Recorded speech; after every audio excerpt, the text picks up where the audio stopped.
Boa noite, meus irmãos. Que Deus continue nos abençoando grandiosamente. Estamos aqui para mais uma reunião de adoração ao nosso Senhor e Salvador, nosso Senhor Jesus Cristo. E para iniciarmos, vamos fazer aqui a leitura do livro de Salmo, capítulo 27, do versículos do 1 ao 14.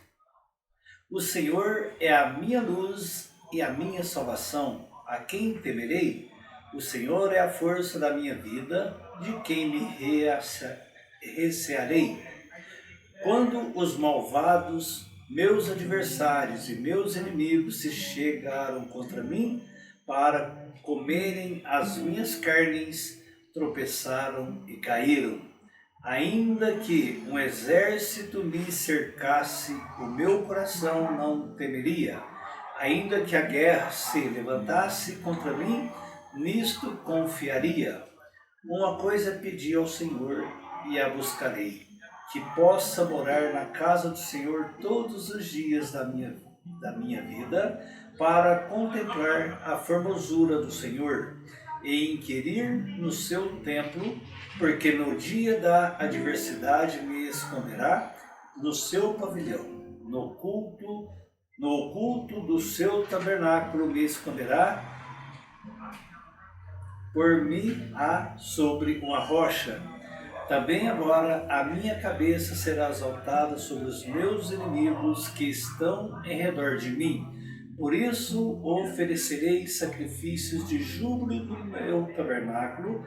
Cantarei sim, cantarei louvores ao Senhor. Ouve, Senhor, a minha voz quando clamo.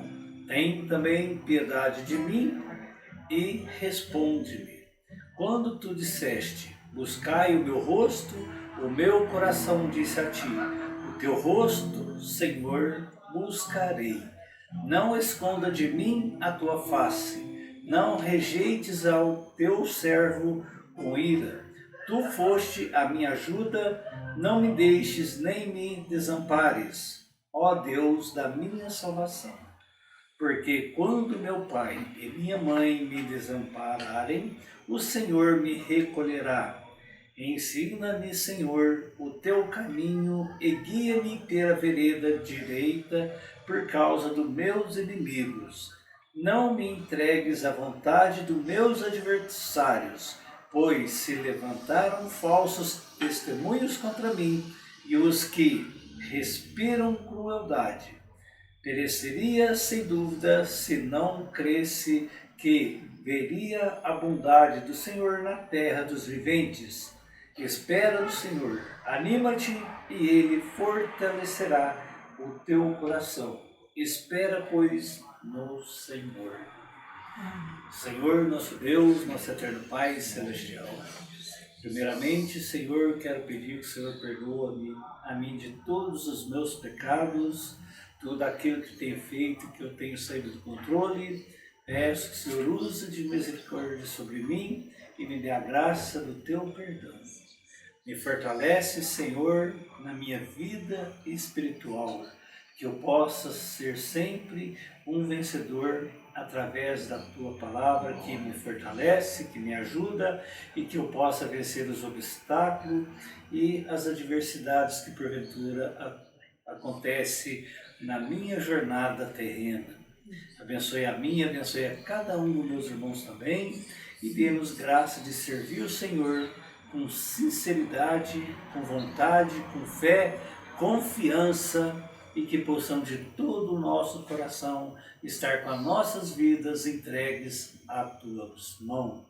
Não importa que os nossos adversários falam de nós, se é bem, se é mal, que isso não nos interessa. O nosso interesse é saber como que estamos vivendo sob a tua palavra que tem nos orientado e é nela que nós estamos firmados e buscamos suporte para a nossa vida e para a nossa fé também.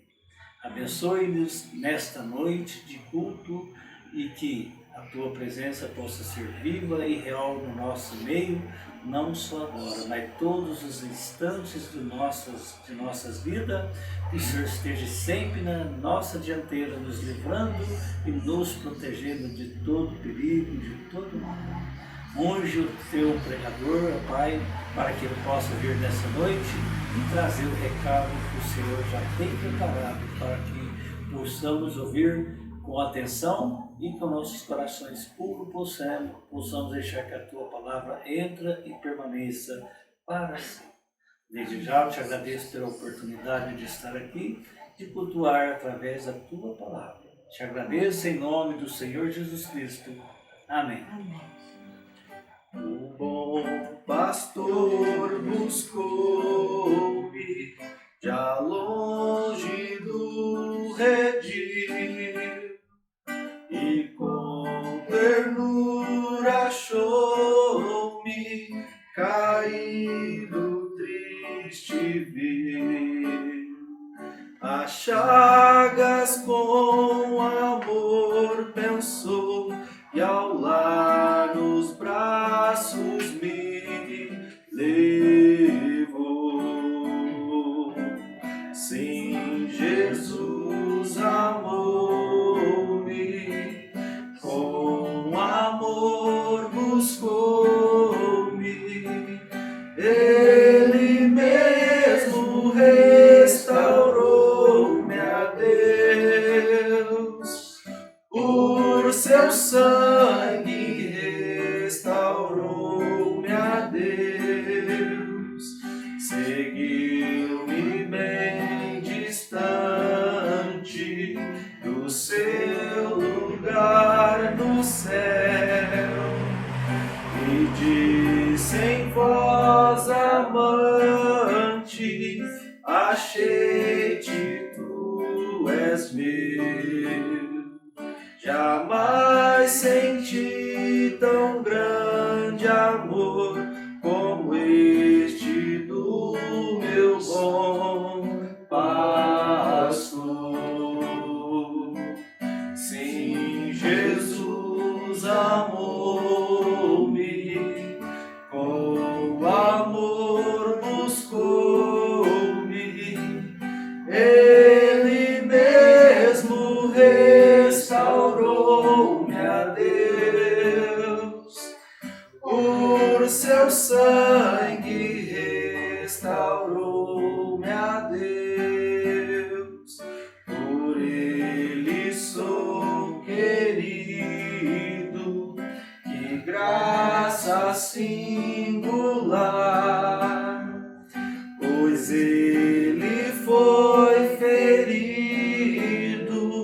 a fim de me salvar. Assim, ovelha dele sou e com o seu rebanho vou. Sim, Jesus amou-me, com amor buscou-me, Ele mesmo restaurou-me a Deus, por seu sangue restaurou-me a Deus. Prossigo alegre agora, Deus dá poder cabal e graça salvadora protege-me do mal. O bom pastor comigo está, meus passos ele guiará. Sim, Jesus amou-me, com amor buscou-me, Ele mesmo restaurou-me a Deus, por seu sangue restaurou-me a Deus. Cada vez que a minha fé é provada, tu me dás a chance de crescer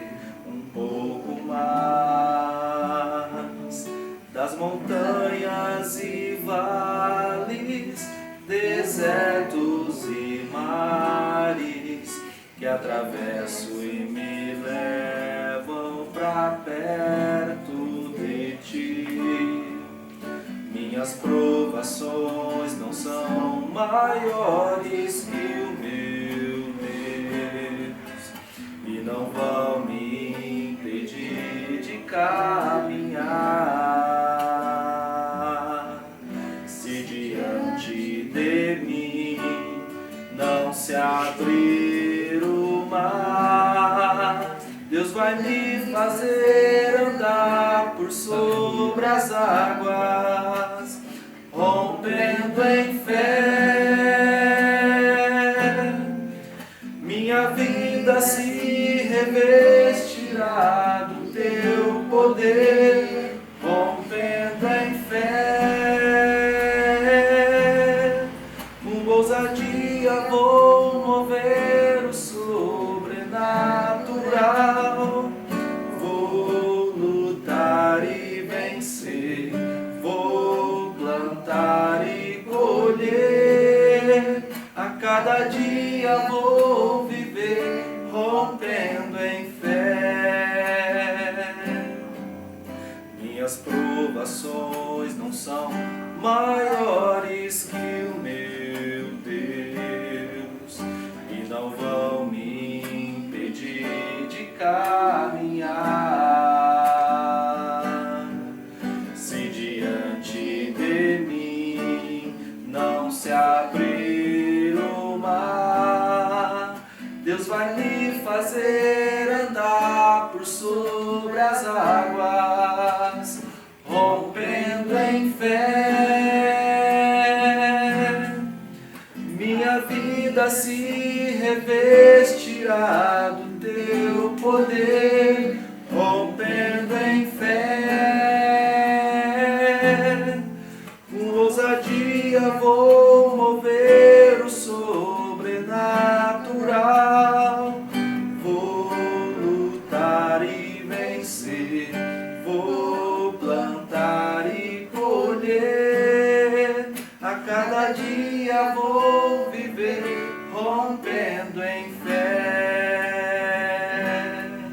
A cada dia vou viver rompendo em fé. Quando a vida se torna difícil, quando você não se sente alguém, quando a tristeza invade a sua alma, quando das mágoas só restam feridas,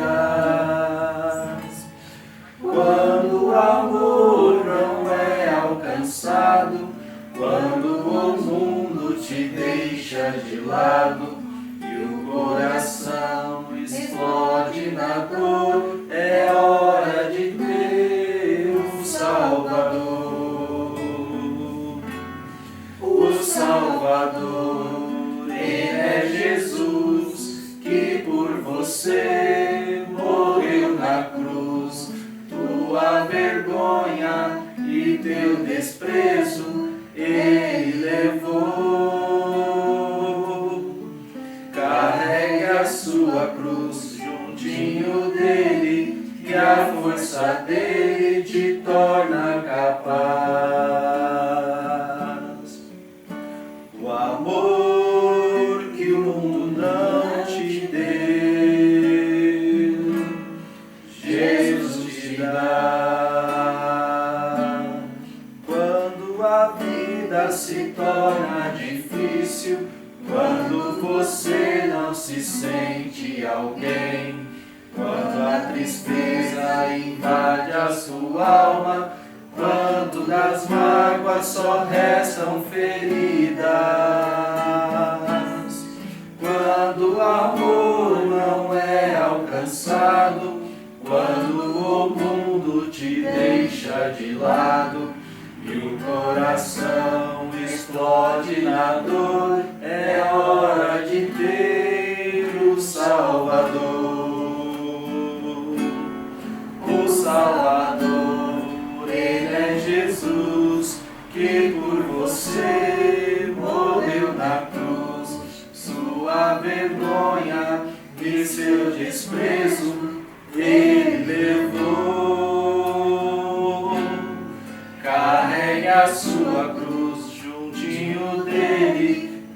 força dele te torna capaz. O amor que o mundo não te deu, Jesus te dá.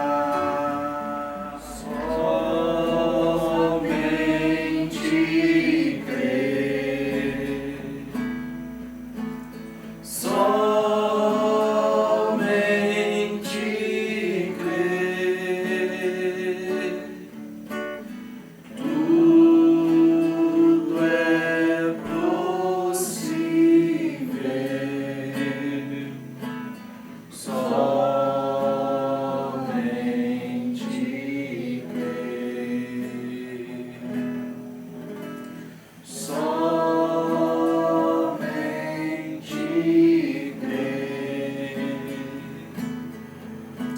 Somente crer. Tudo é possível. Somente crer. Querido Pai Celestial, no nome santo e precioso de nosso Senhor Jesus, nós te rendemos graças por sua bondade para conosco. Se estamos de pé até aqui com saúde, Pai, e podendo chegar à tua presença, é porque a tua graça maravilhosa propôs isso a todos aqueles que te amam. Assim então, Pai, aceita a nossa gratidão, que o Senhor venha abençoar cada vida, cada coração, derramar o teu espírito de graça, de sabedoria em nossos corações, nos amadurecer através da sua palavra, o sol da justiça, e assim estarmos prontos para a ceifa do Senhor. Venha falar em nossos corações, Pai. Aqueles que hão de ouvir através da internet, é o Senhor que trata com cada um. Então é o Senhor que fala em cada coração. Só podemos nos colocar em tuas mãos, Pai, e pedir que o Senhor tome direção dos nossos pensamentos, de nossos atos, vivificando-nos pelo seu poder. Fale conosco neste momento, nós te pedimos no nome do Senhor Jesus. Amém. Amém. Graças a Deus. Vamos à nossa leitura. Mateus 13, versículo 18 até ao 23. Mateus 13, versículo 18 até o 23. Eu vou voltar aqui no começo, vou fazer uma leitura, para depois eu faço ajeito ali, né? Peguei mais no final, mas me lembrei que tem a primeira parte aqui, precisa ler toda. Voltando aqui na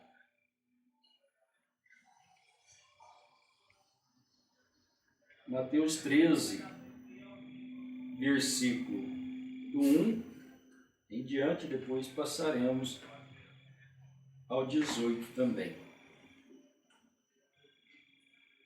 Tendo Jesus saído de casa naquele dia, estava sentado junto ao mar, e ajuntou-se muita gente ao pé dele, de sorte que, entrando no barco, se assentou, e toda a multidão estava de pé na praia. E falou-lhe de muitas coisas, por parábolas, dizendo: Eis que o semeador saiu a semear, E quando semeava, uma parte da semente caiu ao pé do caminho. E vieram as aves e comeram-na.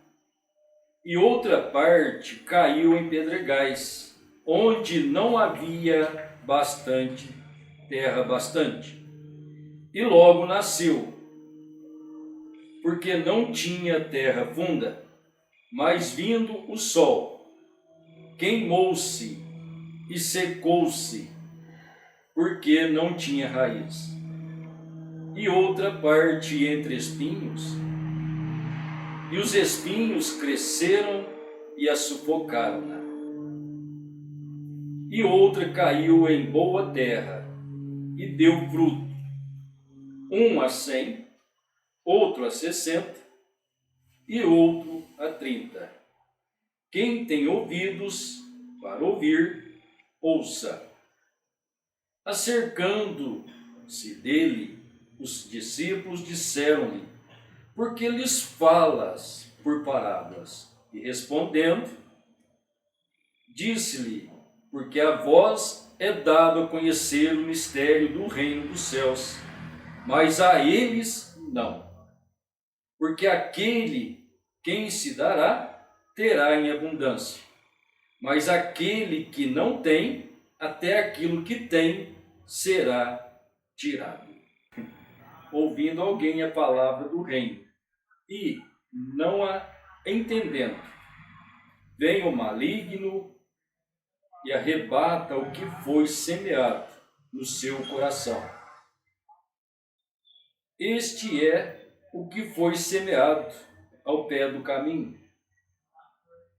Porém, o que foi semeado em pedregais é o que ouve a palavra e logo a recebe com alegria, mas não tendo raiz em si mesmo. Antes é de pouca duração, e chegado a angústia e a perseguição por causa da palavra, logo se ofende. O que foi semeado entre espinhos é o que ouve a palavra, mas os cuidados deste mundo e a sedução das riquezas sufocam a palavra e fica infrutífera. Mas o que foi semeado em boa terra é o que ouve e compreende a palavra e dá fruto, um por 100, outro 60 e outro 30. Amém. Graças a Deus. Pode assentar, meus irmãos. Aleluia.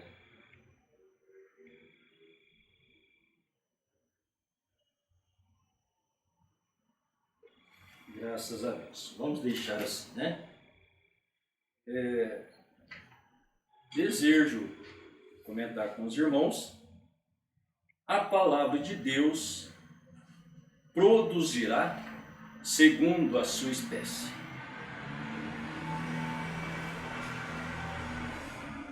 O profeta de Deus disse assim, mensagem o Éden satânico: esse é o mandamento de Deus.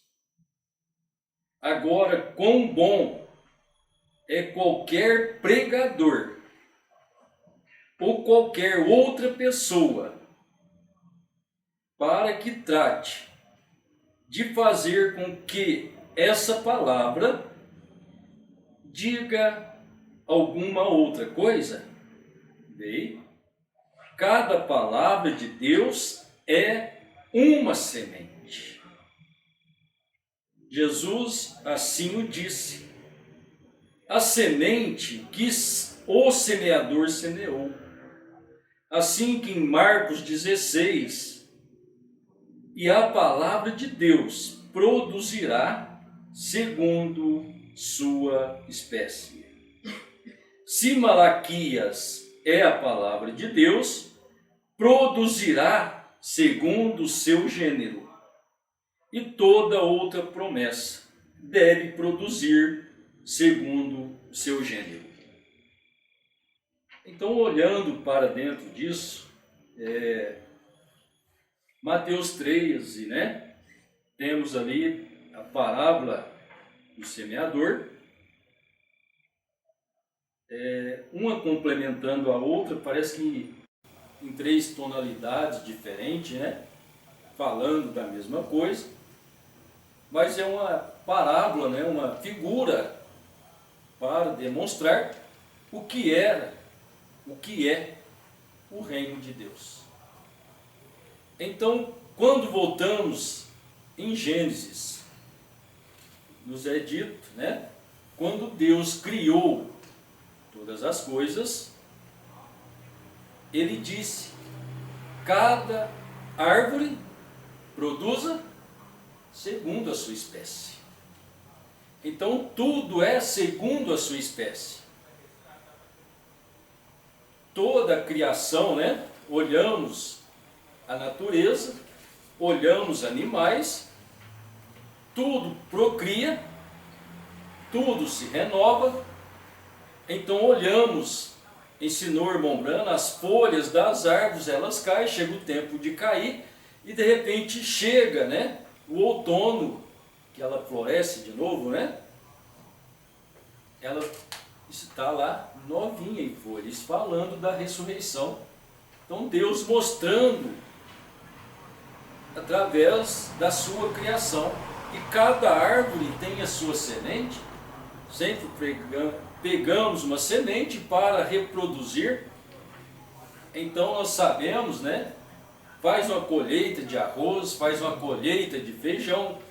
Então a semente é lançada ao solo e ali ela volta à vida. Deus a ressuscita, trazendo em vida em maior abundância, cada um produzindo a sua espécie, não pode produzir outro. Então nós temos animais domésticos, você pode domesticá-lo, criar dentro do lar, mas você não tem como domesticar um animal feroz.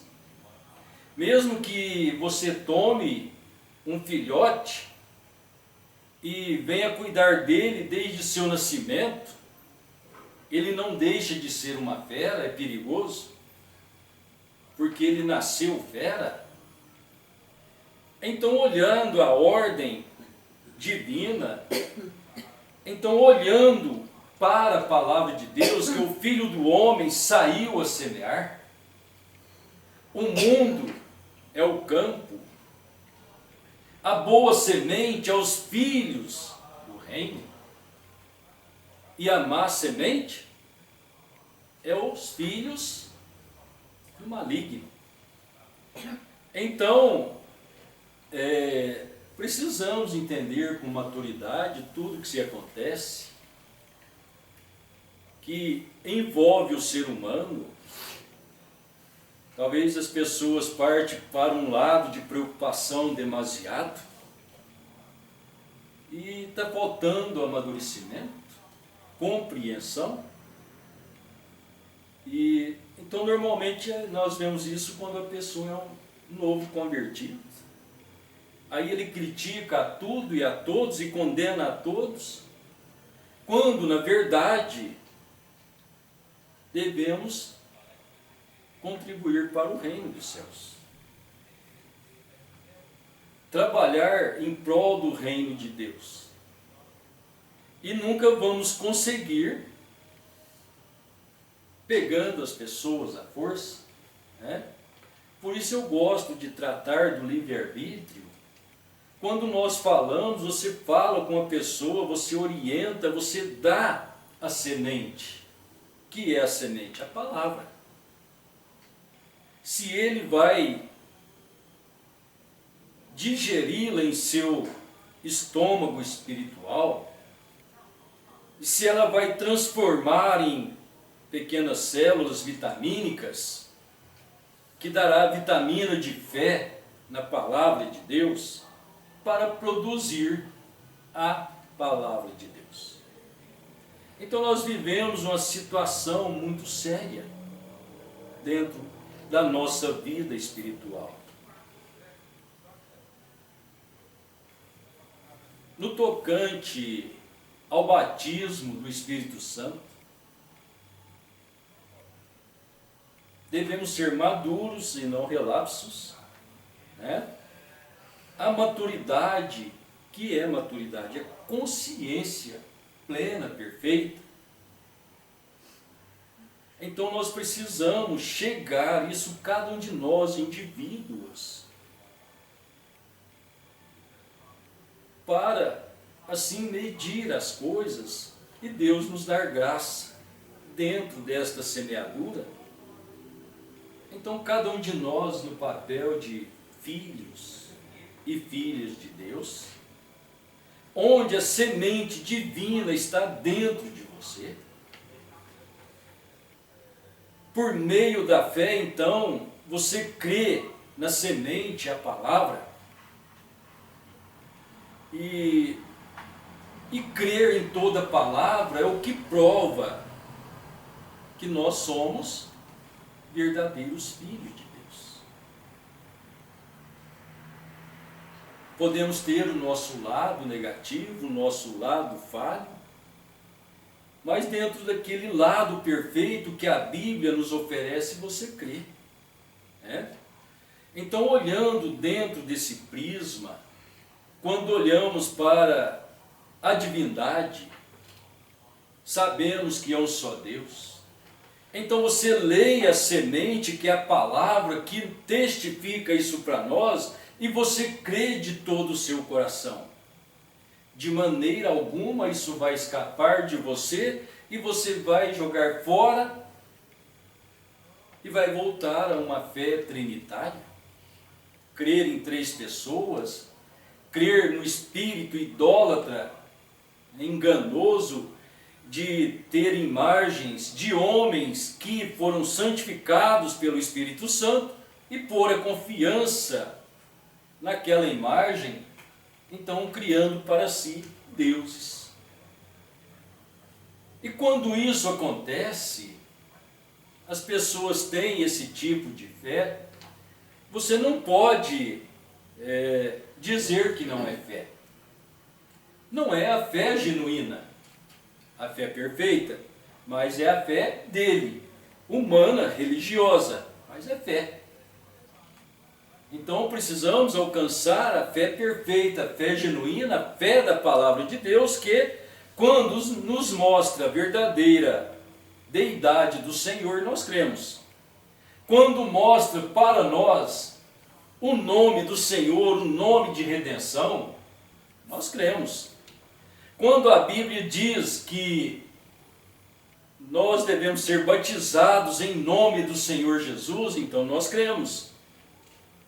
Então, perceba-se que isto é a semente de Deus produzindo-se em nossa vida, a vida de Deus. E quando a vida de Deus é reproduzida em nós, você a reproduz para mais alguém. Então, moldar a nossa vida com a palavra de Deus, por fé na palavra de Deus.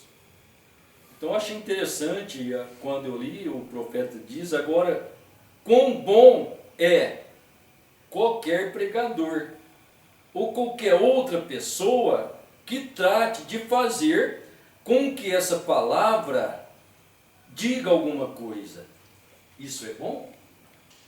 Daí ele faz uma pergunta, então eu não li direito. Agora, quão bom é qualquer pregador ou qualquer outra pessoa que trate essa palavra, que essa palavra diga alguma outra coisa, é bom? Não é bom. Porque a palavra de Deus é a semente. Então sabemos que, tomando da Bíblia, as pessoas produzem, segundo a sua fé, a sua crença, a semente de crer em uma Santíssima Trindade. Quando nós olhamos para a palavra E dentro da Bíblia nós podemos deixar Deus esclarecer para nós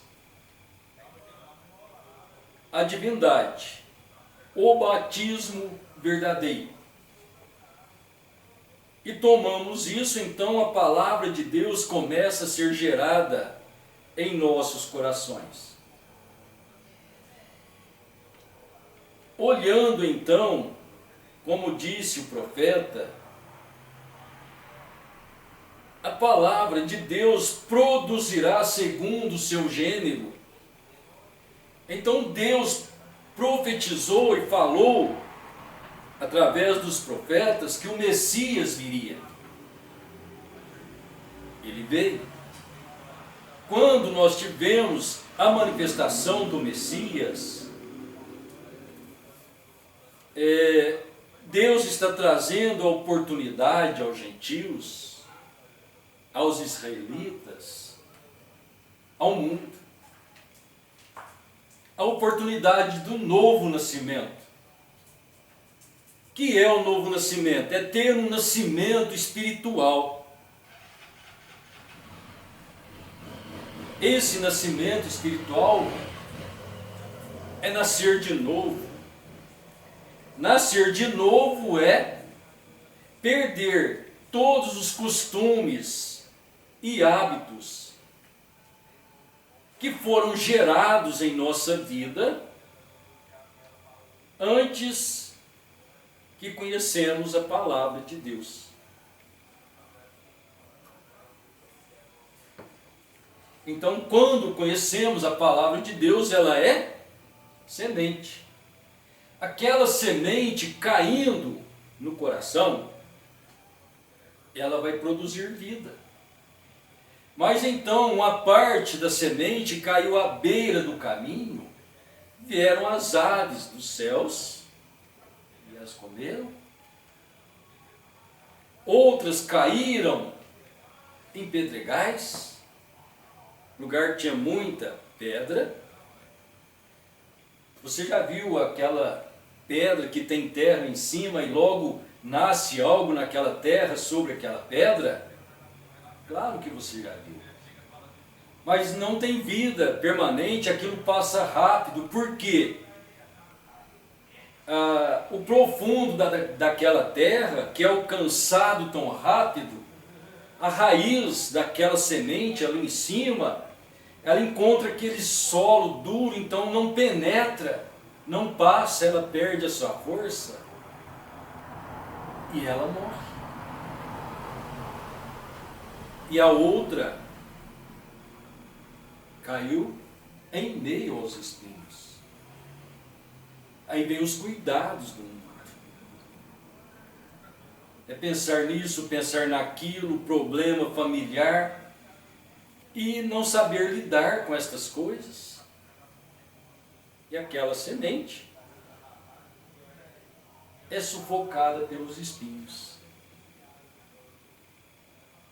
Ela pode até durar muito tempo, mas sempre debaixo dos espinhos. E assim vai morrer. O que eu quero dizer com isso? Isso nós conhecemos, você sabe, conhece. Mas transferindo a um outro lado, né? A semente caiu à beira do caminho, vieram as aves dos céus. Então você sabe que os cristãos, comparados à ave, o verdadeiro cristão, ele é comparado com qual ave? Com a águia, aquela que voa mais alto. Né?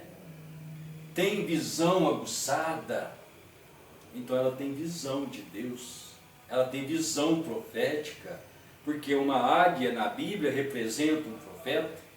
Um profeta é a visão de Deus, é Deus falando por meio de seus profetas, isso tomando os profetas vindicados por Deus, com aquele dom profético que aquele homem encontra com Deus, Deus fala com ele e ele transmite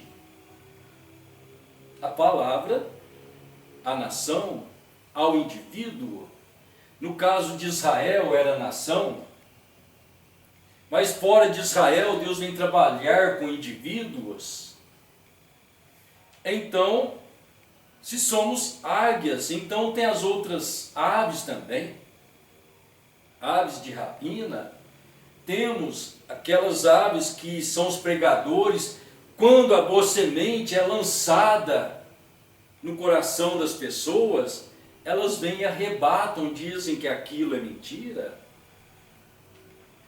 e as pessoas não progridem.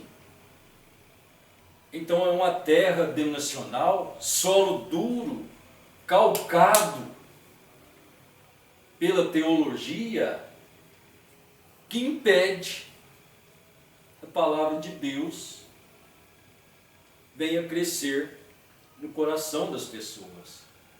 Isso é de fácil entendimento, porque é só voltarmos o olhar na palavra de Deus e vermos quando o Senhor Jesus, que era a palavra, então ele estava expondo o reino. Quem que endureceu o coração das pessoas para não ouvi-lo? Para rejeitar? Eram os pregadores, os doutores da lei, homens gabaritados em pregar a lei e os profetas. Mas foram eles também que era o solo, a pedra, que estava abaixo daquela terra humana, o coração do homem,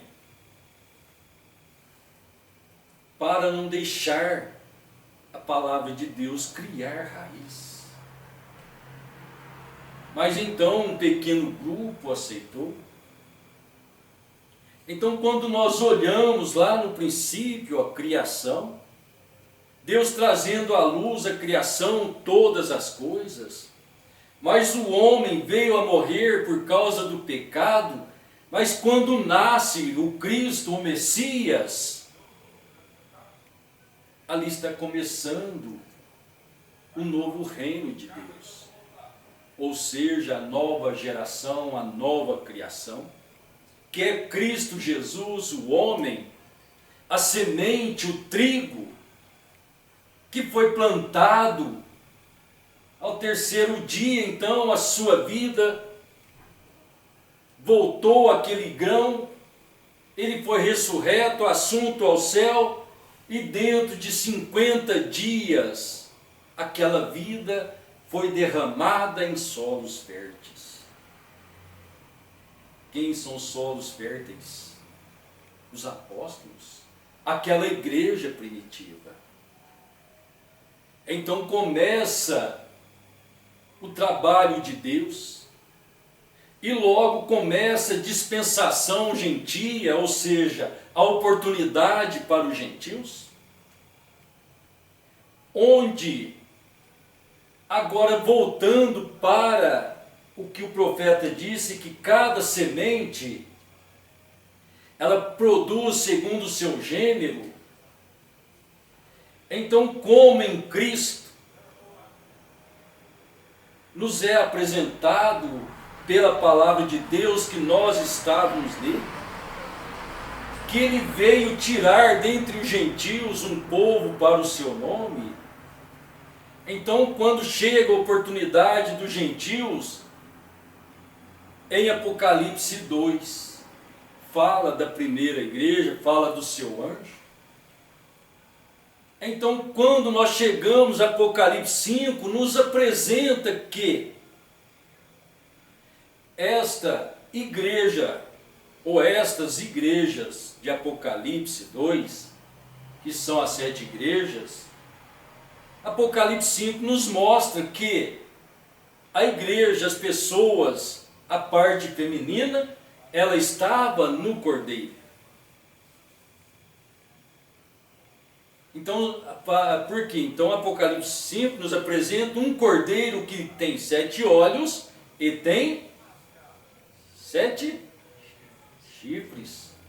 7 chifres está apontando, então, para o poder do cordeiro. O poder de Deus. Então ensinou o profeta, você olha o animal que tem chifre, quando ele briga, ele defende com o chifre. Às vezes pontiagudo, aquilo a ponto de matar o seu inimigo, ou o predador que venha lhe atacar, pois ele é uma presa. Então o poder está ali, a sua defesa, o seu ataque. Então ensinou o profeta que o poder está no chifre. Se o poder está no chifre, então o poder de Deus está na onde? Na sua igreja. Porque é Ele mesmo, a vida, a semente que está nessa igreja. Então, se Ele disse para João escrever as 7 cartas que estão na Ásia e enviar a Ásia, então depois Apocalipse 2 nos apresenta isto. Então, quando voltamos em Efésios, Paulo mostra que essa igreja foi nascida de Cristo. Então, quando você olha Apocalipse 5 e vê esta junção, esta palavra entra em sincronismo. Então, receber o dom de Deus, o gênero, que era a mesma vida que estava no Cordeiro, agora despontando, destacando-se através de seu mensageiro, apóstolo e profeta, o então perseguidor da igreja, Saulo de Tarso, que agora rende a sua vida a Deus, e agora Deus utiliza para proclamar, espalhar a semente que é a palavra. E Paulo não propagou Paulo, ele propagou a Cristo, a palavra, a semente.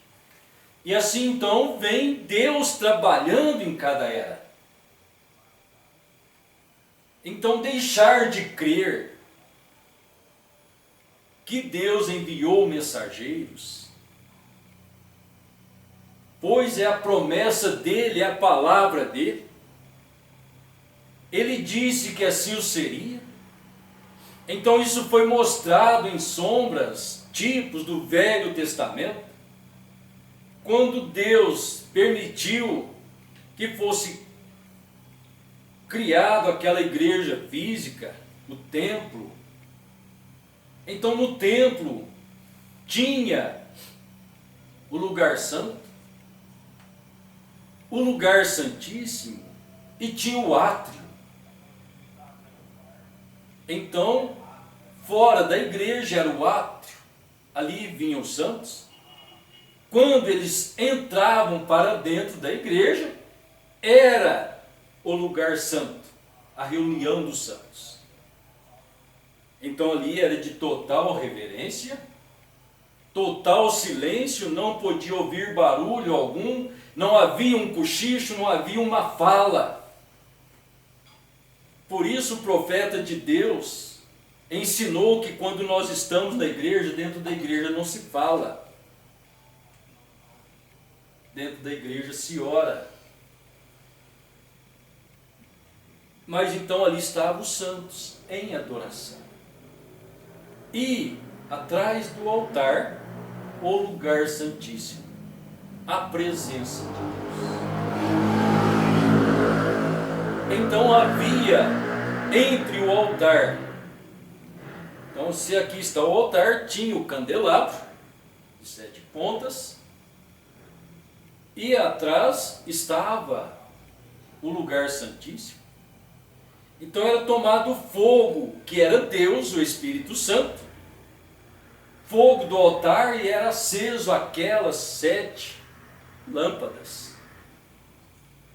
Então, tomando o candelabro de Deus, que é Cristo, e ele traz 7 pontas, os 7 candelabros, os 7 olhos, olhos é luz. O candelabro era o quê? Não era a luz? A luz alumiava a congregação. Então a luz de Deus está ali nos seus candelabros, das 7 eras, Mas temos que saber que se não há azeite, a lâmpada não pega fogo. Então o azeite é o Espírito Santo, o fogo é a própria luz de Deus, mas está alumiando em um recipiente humano. Então Deus trouxe Paulo, Irineu, Martim, Columba, Lutero, Wesley, para que então dentro desse espaço de 2000 anos, que chamamos tempos e eras, ou a plenitude dos gentios, Deus mostrando-se, produzindo segundo suas promessas. Então Deus reserva uma promessa para nós nos últimos dias. Então, para isso, a necessidade que as pessoas creiam no Evangelho, na palavra de Deus, a necessidade de que venham examinar as Escrituras para compreendê-las, para compreender a ordem divina e assim termos adoração a Deus. Quando pensamos nisso, dá dó daquelas pessoas que vivem fora do companheirismo, da palavra. Nós temos que ter maturidade e entender também que não é qualquer igreja. A igreja de Caim trouxe uma oferta, uma adoração a Deus, mas ela foi rejeitada por Deus. A igreja verdadeira, que era Abel, fez o sacrifício e foi aceito por Deus. Porque Abel estava segundo o propósito e o pensamento de Deus. Então não é fazer parte de uma igreja que quer dizer que temos o Espírito Santo. E também não é ficar desagrejado. É estar no lugar certo. E o lugar certo, a Bíblia nos diz que é em Cristo Jesus. Não é tabernáculo 1, 2, 3. Não é tabernáculo da América do Norte, da América Central, que é do Brasil Central. Não. É Cristo Jesus, é a habitação de Deus. Ele é o programa de Deus. Os 7 olhos, as 7 pontas, está nele. Então, esta igreja tem vida do Cordeiro. Ela recebe vida dele. Então, ela recebe cada promessa. Então, quando encontramos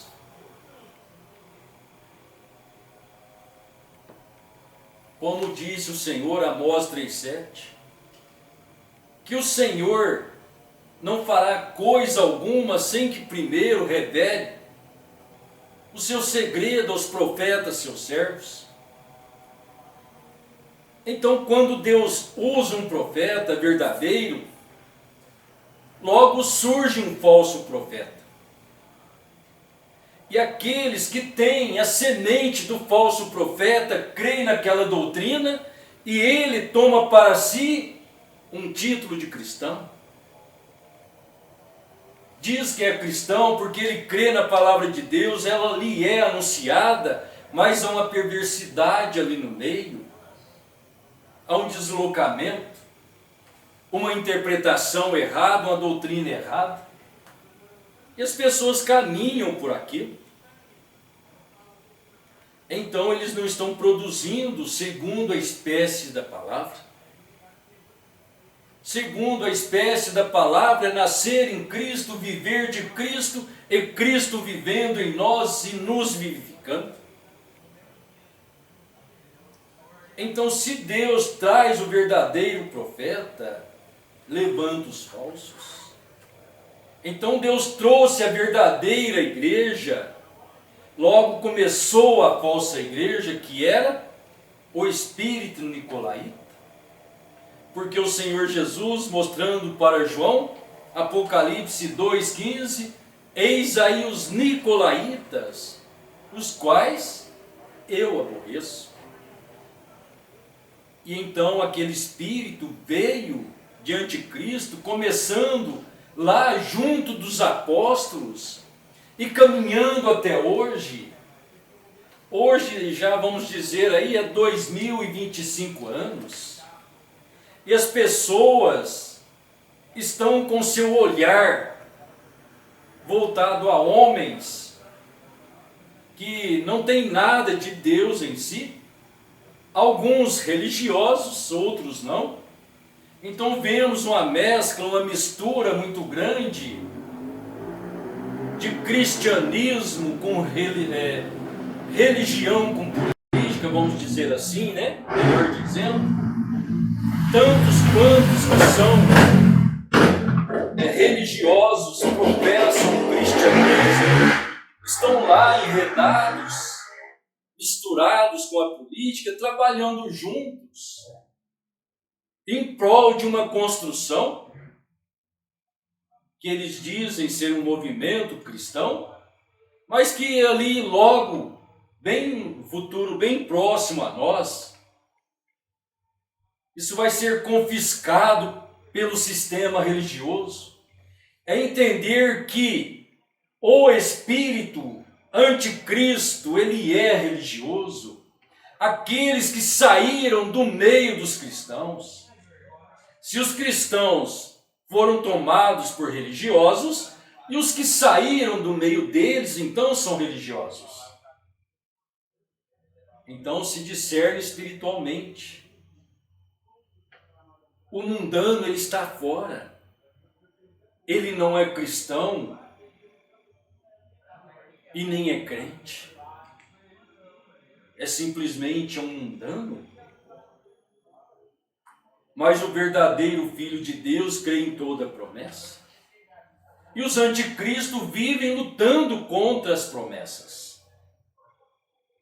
Então, se o Senhor Jeová não faz coisa alguma assim, que primeiro ele revele o seu segredo aos seus servos, os profetas, então depois a própria palavra, Cristo Jesus, veio confirmar isto, porque ele disse, Elias virá primeiro e restaurará todas as coisas. Quando o Senhor Jesus disse Elias, ele, vamos dizer em figurativo, ele estava dizendo profeta. Por quê? Elias é um símbolo profético. Deus usou Elias tisbita. Deus o tomou, o espírito de Elias, o tisbita, desceu sobre Eliseu. Por isso, Elias foi tomado, ele não morreu. Porque se Elias tivesse morrido, e o espírito de Elias viesse sobre Eliseu, aí sustentaria a doutrina da reencarnação.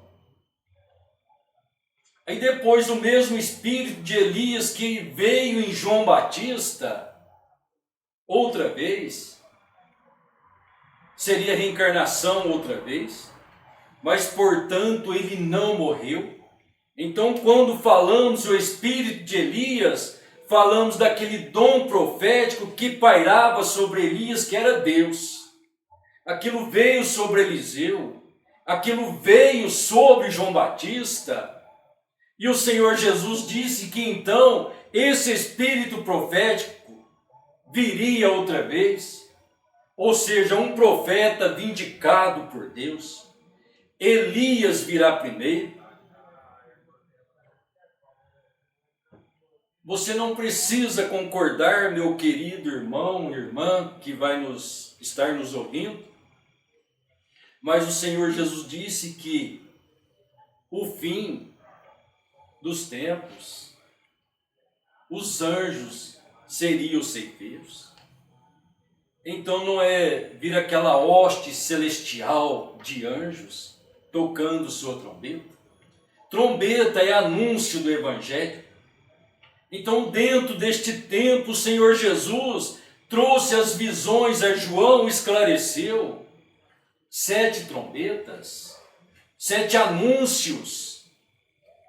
Então isso é programa de Deus. É Deus produzindo segundo a sua palavra.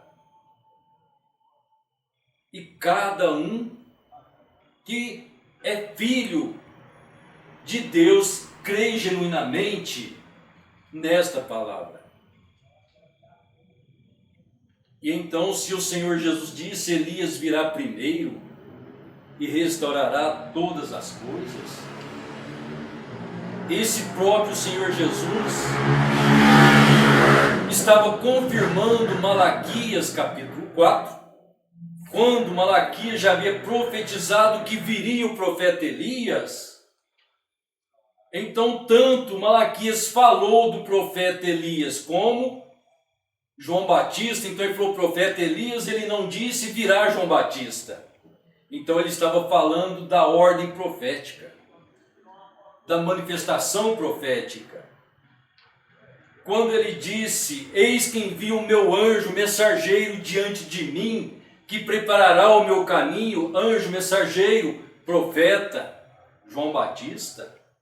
Aí o Senhor Jesus, então, quando indagado pelos seus apóstolos, Elias não deve vir primeiro? Por que a pergunta?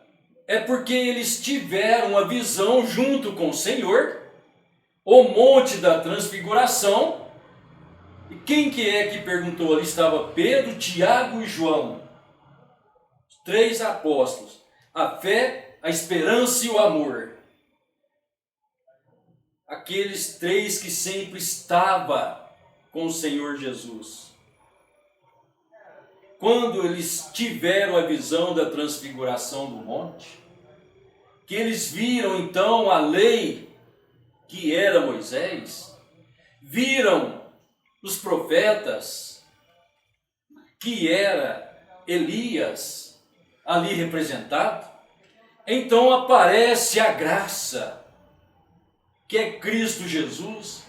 Então ouve-se uma voz do céu que disse, este é meu filho amado, a ele ouvi. Agora tanto a lei como os profetas está dentro dele. Então ele falou da lei, ele falou dos profetas, ele ratificou, ele mostrou que aquilo era verdade. Então ele estava mostrando que Elias virá primeiro. Então ele estava confirmando o que foi dito em Malaquias 4, versículo 5. Porque ele disse no verbo futuro, Elias virá. Quando ele mencionou o outro Elias, que era João Batista, ele disse, Elias já veio. Então é olhar o tempo e a produção da palavra, a sua espécie, o que está sendo dito. Então esse mesmo Jesus, o Senhor, o Messias, é o que estava trazendo as visões a João. E então, em Apocalipse 10:7, esse mesmo Senhor disse a João, nos dias da voz do 7º anjo, quando ele tocar a sua trombeta, cumprir-se-á o mistério de Deus. Então, esse homem, essa trombeta, este Apocalipse 10, versículo 7, deve ser um profeta. Porque a palavra de Deus vem ao profeta. Deus não faz coisa alguma sem que primeiro revele o seu segredo aos seus servos, os profetas. Então podemos usar o que disse Ezequiel 2, versículo 5. Quer ouçam, quer deixem de ouvir. Pois são casa rebelde, pessoas rebeldes. Rebelam contra Deus, não creem, desacreditam, desabominam, não dão apoio à palavra de Deus. São rebeldes. Hão de saber que Deus enviou um profeta. que houve um profeta no meio deles. Então é a palavra de Deus produzindo segundo a espécie de Deus. E isso é maravilhoso. Poder contemplar estas coisas, ainda em tempo oportuno, conhecer a espécie que Deus destinou para cada tempo. Deus tratando de cumprir a sua palavra. Então Deus trouxe o seu Messias, porque ele disse que o Messias viria. Ele disse que a virgem conceberia, então ele trouxe a virgem e ela concebeu. Então aquilo não foi a mulher de sua própria vontade produzindo um Salvador, mas é um Salvador produzido pela vontade de Deus. Quando chega o Messias, é a vontade de Deus se projetando, nascendo, e então produzindo a espécie, o pensamento, o projeto de Deus. E então estamos caminhando para um grande projeto, que é o rapto dos filhos de Deus, a chamada igreja, a noiva, os filhos, a congregação santa, a nação santa, em que Deus os tomará.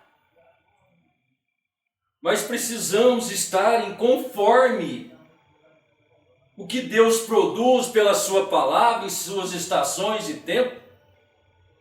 Então, quando Deus prometeu trazer toda a palavra, restaurar, através do Elias, o Elias nasceu de pai e mãe pecadores, de sexo, mas era um homem lavado pelo sangue do Cordeiro, que Deus levantou para este trabalho.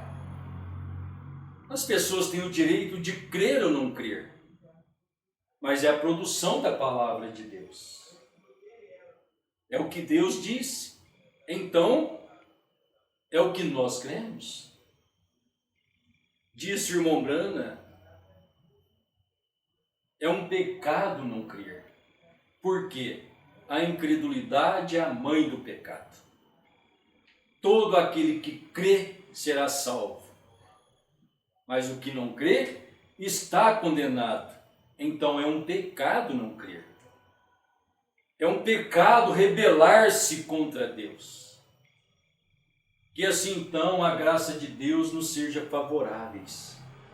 Dentro do programa divino da graça de redenção, a graça que é o Cordeiro, olhar para o Cordeiro, enxergá-lo por completo, como apresentado em Apocalipse capítulo 5. Um cordeiro com 7 olhos e 7 pontas, que são os 7 Espíritos de Deus. Deus não tem 7 Espíritos. Os 7 Espíritos de Deus são 7 homens. Cada homem tem o seu Espírito. Então, 7 Espíritos de Deus, Deus atuando dentro destes 7 homens, produzindo segundo a espécie do que Deus ordenou e que está dentro da sua palavra.